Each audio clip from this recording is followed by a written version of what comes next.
ঠিক আছে, আসসালামু আলাইকুম। My name is Fahim and welcome to our channel. তো আজকের ভিডিওর মূল টপিক হচ্ছে আপনাদের যে ফোনের নোটিফিকেশন কন্ট্রোল করবেন কিভাবে এই বিষয়। হ্যাঁ, কিভাবে আপনারা দেখেন অনেক সময় গুগলের নোটিফিকেশন আসে যে $৯০,০০০, $৯০,০০০ পাইছেন, $৮০,০০০ পাইছেন। তার উল্টাপাল্টা অ্যাড আসে, তারপর শেয়ার ইটের উল্টাপাল্টা অ্যাড আসে। ইমো বলেন বা আরো অনেক টাইপের অ্যাপসের উল্টাপাল্টা অ্যাড আসে নোটিফিকেশনে। তো এইটা কিভাবে কন্ট্রোল করবেন? তো চলেন আজকে দেখা যাক এই বিষয়টা। ওকে, সর্বপ্রথম আমাদেরকে আসতে হবে সেটিং অপশন। আমরা ফোনের সেটিং এ চলে আসবো। ফোনের সেটিং এ আসার পর একটু নিচের দিকে স্ক্রল করবেন। নিচের দিকে আসার পর একটা জিনিস পাবেন। আপনারা কি পাবেন দেখেন, এখানে নোটিফিকেশন নামের একটা অপশন পেয়ে যাবেন। যদি না পান উপর সার্চ করবেন যে নোটিফিকেশন। আচ্ছা, আমরা নোটিফিকেশন আসলাম। আসার পরে ইন্টারফেসটা এমন থাকবে। একটু নিচের দিকে আসবেন। ঠিক আছে? নিচের দিকে আসলে দেখতে পারবেন যে অল অ্যাপস আপনার কাছে শো করতেছে। ঠিক আছে? এই অ্যাপস গুলার ভিতরে আপনাকে নোটিফিকেশন কি সিস্টেম মানে আপনাকে কি করতে হবে। মানে যেইটা যেভাবে আপনার কন্ট্রোল করতে চান সেটা সেভাবে কন্ট্রোল করতে পারবেন। ঠিক আছে? যদি আমরা এখানে একটু নিচে দেখি, একটু ওয়েট। আমরা যদি একটু আচ্ছা, আমরা ডু নট ডিস্টার্ব টা অন করে নিব। আচ্ছা, যাই হোক। তো এখানে আমরা একটু যদি নিচের দিকে লক করে আমরা কি করব? সাপোজ ধরেন আমাদের যে Google এ উল্টাপাল্টা এড আসে, ঠিক আছে? এই Google অপশন আসলাম। Google অপশন আসার পরে দেখেন নোটিফিকেশনটা আপনাদের এইভাবে অ্যালাও থাকবে। ঠিক আছে? উল্টাপাল্টা এড আসে না Google এ? হ্যাঁ, এরকম অ্যালাও থাকবে। এই যে অ্যালাও নোটিফিকেশন, এটা অফ করে দিবেন। তাহলে কিন্তু আর নোটিফিকেশন আসলো না। আচ্ছা, এইভাবে।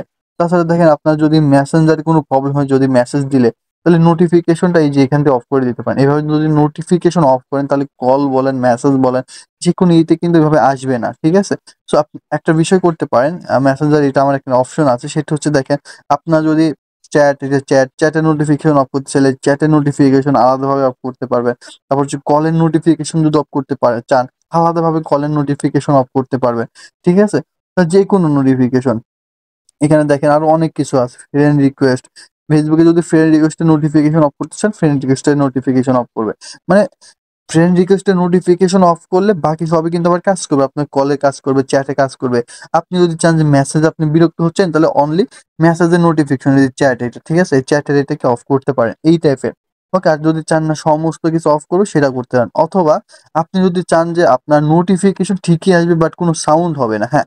সেটা করতে চাইলে কি করবেন? নিচে দেখেন এখানে লেখা আছে সাইলেন্ট নোটিফিকেশন। তো সাইলেন্ট নোটিফিকেশনটা অন করে দিবেন।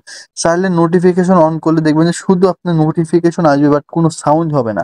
ঠিক আছে? অনলি নোটিফিকেশন যে বুঝতে পারবেন যে হ্যাঁ, একটা মেসেজ আসছে।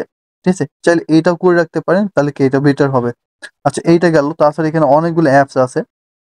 আপনার যেকোনো অ্যাপসে কিন্তু নোটিফিকেশন অফ করতে পারেন। যেমন YouTube এর অনেক নোটিফিকেশন আসে। YouTube এ ক্লিক করবেন, ক্লিক করার পর নোটিফিকেশনটা অন থাকবে। নোটিফিকেশনটা অফ করে দিবেন। নোটিফিকেশন অফ করলে একদমই নোটিফিকেশন আসবে না। আর যদি চান হ্যাঁ, নোটিফিকেশন আসুক বাট সাইলেন্ট আসুক, তাহলে কি করবেন? এই যে নিচে দেখেন ২ নাম্বার অপশন আছে সাইলেন্ট। ঠিক আছে? এই সাইলেন্ট অপশনটা আছে। এই সাইলেন্টে ক্লিক করবেন। সাইলেন্টে ক্লিক করলে আর কখনো সাউন্ড হবে না। ঠিক আছে? আশা করি বিষয়টা বুঝতে পারছেন। তাছাড়া এখানে ভিন্নভাবেও অফ করতে পারেন। নিচের দিকে দেখেন অনেক সিস্টেম আছে এখানে। খেয়াল করবেন। এখানে অনেক সিস্টেম আছে। আপনার সাবস্ক্রিপশন, তারপর অনেক কিছু আছে। এখানে আপনি চাইলে আলাদাভাবে কিন্তু নোটিফিকেশন অফ করতে পারেন। সো আমার YouTube টা লাগবে না। আমি YouTube টা নোটিফিকেশন অফ করে দিব। এইভাবে আপনি আপনাদের মতো WhatsApp বলেন, যেকোনো অ্যাপ্লিকেশন বলেন নোটিফিকেশন অফ করতে পারেন, অথবা সাইলেন্ট করেও রাখতে পারেন নোটিফিকেশন, যাতে নোটিফিকেশন আসলে সাইলেন্ট হয়ে থাকে। ঠিক আছে? এবার যেকোনো পারমিশন এখান থেকে নোটিফিকেশনের মাধ্যমে কিন্তু অফ করে রাখতে পারেন। আমরা এটা অফ করে রাখবো। আপনাদের ইচ্ছামত, ঠিক আছে? আপনার ইচ্ছামত আপনাকে নোটিফিকেশন গুলো অফ করতে পারেন। আশা করি বিষয়টা বুঝতে পারছেন। সো আজকের ভিডিও এ পর্যন্তই। তো সবাই ভালো থাকবেন, সুস্থ থাকবেন। এই ভিডিওটা আপনাদের নিচে ডাউনে কথা যারা কাজ করে, কারো যদি কোনো প্রবলেম হয় বা আপনাদের যদি কারো কোনো প্রবলেম থাকে ফ্রেন্ড সার্কেলের ভিতরে, এরকম টাইপের যদি ভিডিও লাগে অবশ্যই তাদের কাছে শেয়ার করে দিবেন। তো ভালো থাকবেন, সুস্থ থাকবেন। আল্লাহ হাফেজ। আসসালামু আলাইকুম।